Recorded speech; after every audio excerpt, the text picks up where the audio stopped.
Leila Hormozi owes part of her success to Relentless follow-up. The company that put Leila on the map was Gym Launch, and the current CEO of Gym Launch, Cale, was a client before he worked for them.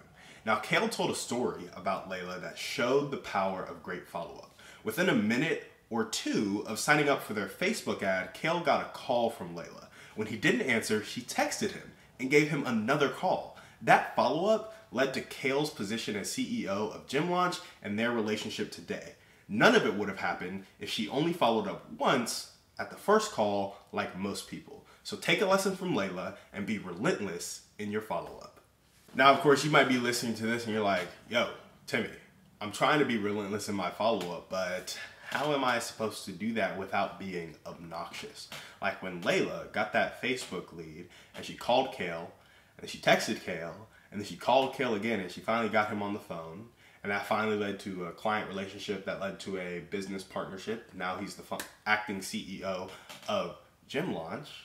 What if the obnoxious nature of a double call and text had turned him away in the beginning? And this is what I'll say. If you are trying to reach your parents, I think the Hormozis talk about this as well. Maybe Alex gives this example. If you're trying to reach your parents and something really important is going on, something crazy, and you need their attention, or something really great just happened and you're super excited to tell them, do you only text them? Do you only call them? No, you're going to call them. You're going to text them. Then you're going to call them again.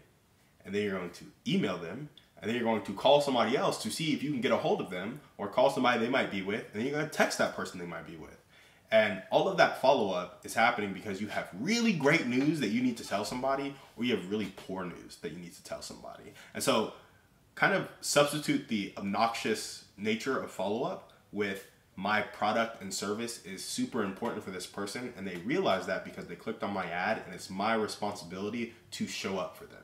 So now you're not being obnoxious, you're being like loving, caring. You have a servant mindset. You're like, this person wants this in their life. Otherwise, they wouldn't have signed up for this. It would be rude of me to only call once when they want it in their life. And maybe I called at an inopportune time. And maybe they prefer text. Or maybe they never answer numbers that, you know, they don't know, which a lot of people do. Maybe they only listen to voicemail. So many of these things come up. And yeah, you might interpret it as being obnoxious because we all get a little insecure. But more importantly than being obnoxious is probably just being helpful, being kind, being making yourself available to help and to serve. And that's a good perspective shift.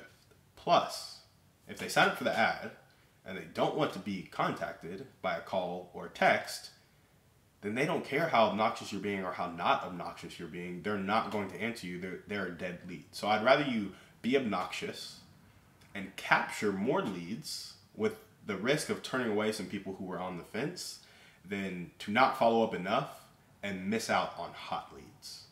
So follow up obnoxiously, and the people who are hot leads, the people who really need your product and service, will appreciate it. They're like, wow, this business really cares about me. And they were quick to contact me. Versus following up kind of slowly and in a steady manner, and people are like, well, I thought they wanted me, but I got this other Facebook ad for these people who called me within 5 minutes as opposed to 48 hours. And now I'm going to go with that business because it seems like they have their stuff together. But man, I really like that Leila person. Or man, I really like that Timmy person, right? Like, be obnoxious because you're serving.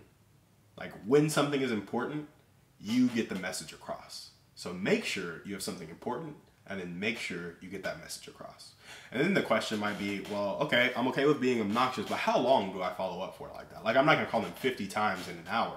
I'm not going to call them or text them 75 times in a day. Like, that would just be absurd. Clearly, they're not at their phone, right? Right, but, you know, you might give them a double call and a text and then put them on a drip sequence where they get an email that day. And so now they've gotten 2 calls, they've gotten a text, they've gotten an email, and the next morning, first thing in the morning, you might text them and you might call them again. And then before the day ends, at like 4 or 3, if they still haven't replied, you might text them and call them again. And you might do that for a 3rd day. And you might slow it down once per day until you get a response or a no. And so they get a text, a call, and an email every day. And for the first 3 days, they get a text, a call twice a day. Well, for the first day, it might be 3 or 4 times a day. But the second and third day, it might be twice a day. And then the fourth day, you go onto the once a day cadence until you get a response from them. And I would do that until you get a response, or until they say, hey, screw off, you're being annoying, I don't want your business that bad, and now you've alienated me. You know, that might be the case. You might have a couple leads like that, but more people than not will give you a response faster, and then you will clarify your lead flow, you'll clean up your pipeline, and you won't be living on a prayer, basically, of like, hey, I have 50 leads kind of coming down the pipeline. They haven't responded yet, but maybe one day, as I do my slow follow-up once per week, I'll get some business. No, clarify that stuff, clean up that pipeline. And so why does follow-up work? Well, frankly, people aren't always ready to talk, and people have other stuff that they're doing. You are not the most important thing in their life. Because you are not the most important thing in their life, you have to remind them that you are there. That is literally what it is. You can't sit here and expect them to fill out an ad that they saw a 30-second video of you, they fill out a lead form for an ad, and then they remember 7 days from then to follow up with your company by going to your company's website and giving you a call.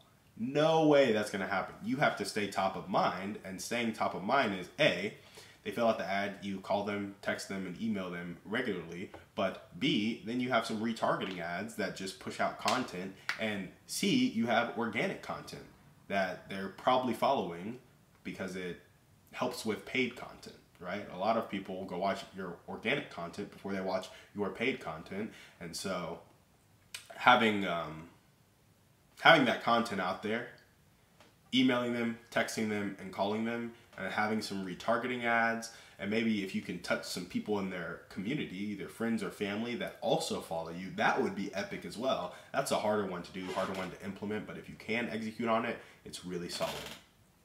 And follow-up works because through staying top of mind, they see your name every day and they remember. In the beginning of the day, they're like, ooh, yeah, that's something I need to do. By the end of the day, they forget. And at the end of the day, you remind them, oh yeah, that's something I need to do. Let me do it right now because I have a quick 5 minutes. Or let me make sure I do it in the morning, or wake up early to do it in the morning. Then you follow up again in the morning because they forgot. Because people forget because they go home and their kids are running around the house. There's poop on the floor and their spouse is angry and they just had a stressful day at work. And they got all this stuff going on. They don't have time to worry about how to get their six-pack or how to improve their communication or start investing in real estate or whatever the thing you're selling is. They don't have time for it. They don't have time to figure out how to fix their back pain at the chiropractor or go to the dentist to get their teeth cleaned because they have other stuff going on in their life. And so the more you can stay top of mind through the follow-up, the more they are reminded of, oh yes, this is an important problem, but it may not be an urgent problem. And if you remember the 7 habits of highly effective people, you have important and urgent, important, not urgent, not important and urgent, and then not important, not urgent. A lot of people get distracted by the not important, not urgent things, and they end up doing the not important, urgent things. Everybody typically handles the important and urgent things unless you're a real deep procrastinator, but I think if it's truly urgent, you're probably doing it. But what we neglect are the important, not urgent things.